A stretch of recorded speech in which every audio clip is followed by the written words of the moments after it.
আওয়ামী লীগের অফিস, আওয়ামী লীগের মানুষদের যেভাবে দেখতে পাওয়া যাচ্ছে, তাতে করে দুই দেশের মধ্যে কি সম্পর্ক খারাপ হতে পারে? আমি এরকম খবর দেখেছি, সোশ্যাল মিডিয়াতে দেখেছি, বাংলাদেশের কিছু কাগজে বেরিয়েছে তাও দেখেছি, কিন্তু এর সপক্ষে কোনো প্রমাণ পাওয়া যায়নি।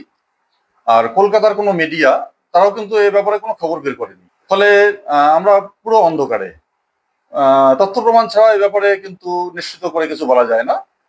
তবে আপনি যে প্রশ্নটা করলেন সেটা ঠিক। আওয়ামী লীগের অফিস করলে স্বভাবতই বাংলাদেশের সঙ্গে সম্পর্কটা আরো খারাপের দিকে যাবে। আর এই সাধারণ মানুষ, ভারতবর্ষের বা বাংলাদেশের সাধারণ মানুষ, তাদের মধ্যে কি কোনো এফেক্ট পড়তে পারে এই যে? ভারতে তেমন কিছু করবে না, কেননা ভারতের মানুষ সবাই চায় শেখ হাসিনাকে বাংলাদেশের হাতে তুলে না দেওয়া। কেননা আমাদের ভারতবর্ষের একটা ঐতিহ্য হচ্ছে আশ্রিতকে শত্রুর হাতে তুলে না দেওয়া। এখন শেখ হাসিনাকে যদি বাংলাদেশের সাথে স্বেচ্ছায় মোদী তুলে দেন, তাহলে তার কি অবস্থা হবে সবাই সেটা বুঝতেই পারেন। ফলে ভারতবর্ষের মানুষের তেমন কোনো প্রতিক্রিয়া হবে না। যতটুকু যা হবে বাংলাদেশের মানুষের মধ্যেই হবে। এবং শেখ হাসিনা ভারতে এসছেন, উনি আগের থেকে জানিয়েও আসেননি। মানে কয়েক ঘন্টার মধ্যে ডিসিশন নিতে হয়েছে। তিনিও 1 ঘন্টার মধ্যে ডিসিশন নিয়েছেন বাংলাদেশ ছেড়ে যাবেন। হ্যাঁ, মোদীকে জানিয়েছেন, মোদীও না দিয়ে উপায় ছিল না। এটা মানুষের মানুষের একটা ব্যক্তিগত সম্পর্কও হয়ে যায়।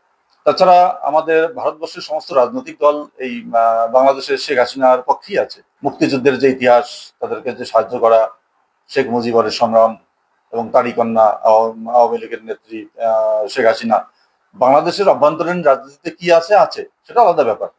কিন্তু একটা মানুষ আশ্রয় চাইলে তাকে না করা যায় না, এটা হচ্ছে মূল কথা।